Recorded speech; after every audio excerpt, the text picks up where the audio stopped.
আমরা চাই যে এইবার জনগণ উৎসবমুখর পরিবেশে ভোট দেবে বলে প্রস্তুতি নিয়েছে।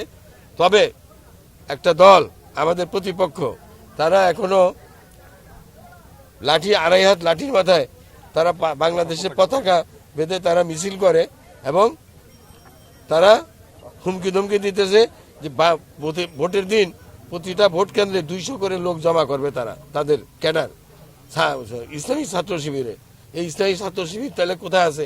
আমার এলাকাতে তো নেই। তাহলে বহিরাগত কোনো বহিরাগতকে আমরা আমাদের এলাকাতে অ্যালাউ করব না। আমি আমার ম্যানিফেস্টোতে বলে দিছি নদী ভাঙা ব্লক ড্রেজিং করা নদীর নাব্যতার জন্য।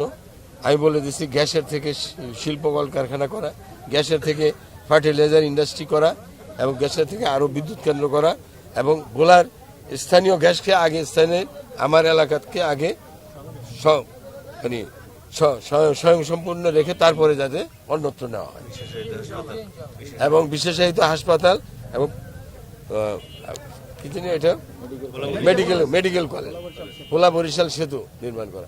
এই প্রত্যেকটা দাবি তারেক রহমান সাহেব বরিশালের মিটিং হয়েছে বিভাগীয় মিটিং, কিন্তু ওনার বক্তৃতায় মানে দাবি দেওয়া নিয়ে উনি ভোলাকেই মানে উনি ওনার সবচেয়ে প্রাধান্য পাইছে। ডিটারজেন্ট বাদ দিন, ফ্লোর মুছতে লাইজল নিন। লাইজল ডিটারজেন্ট থেকে 10 গুণ বেশি পরিষ্কার করে চিটচিটে ভাব দূর করে। ঘর হয় কমপ্লিট ক্লিন। Lysol clean.